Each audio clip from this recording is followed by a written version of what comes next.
In the very first episode, Ellie felt tremendous fear because of a certain kind of infected.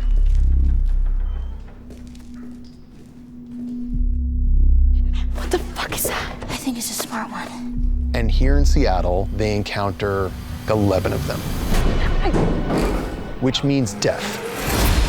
When we were designing them, we started with the look from the game, where we see these stalks growing out of them, and then we try to justify how else can we differentiate them. And we just said they have like certain nervous tics, and they start like ripping away at their own face.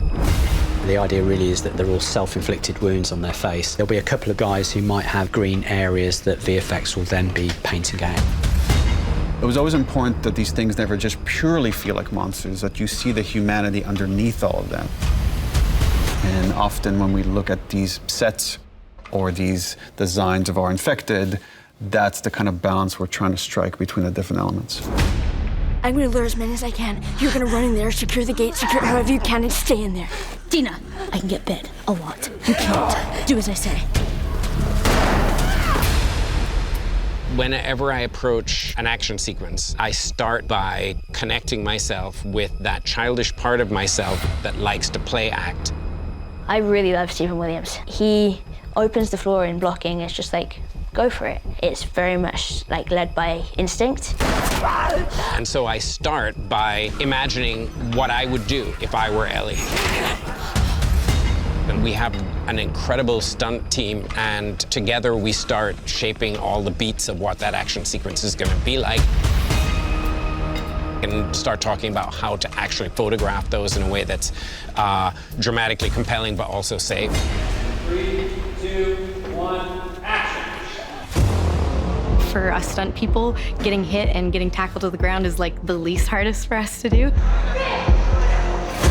It was mostly about the dance and making sure everyone was in the right spot. We came in to help with movements that couldn't be accomplished by practical stunt effects.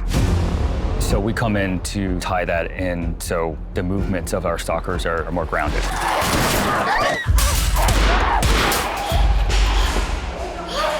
They wanted the infected to be able to tear back the cage. That was to find a gauge of copper that would match the actual metal rods that made up the structure of the fence.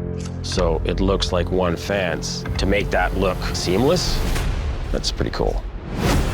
And now we get to find out, as they're saved, that there's 2 other people that have entered Seattle in order to rescue Ellie and Dina. And we get to see one of them, which is Jesse, and he lets us know that he came here with Tommy. And now these 3 characters have reunited, and now they must survive together if they ever hope to escape this hellhole of a city.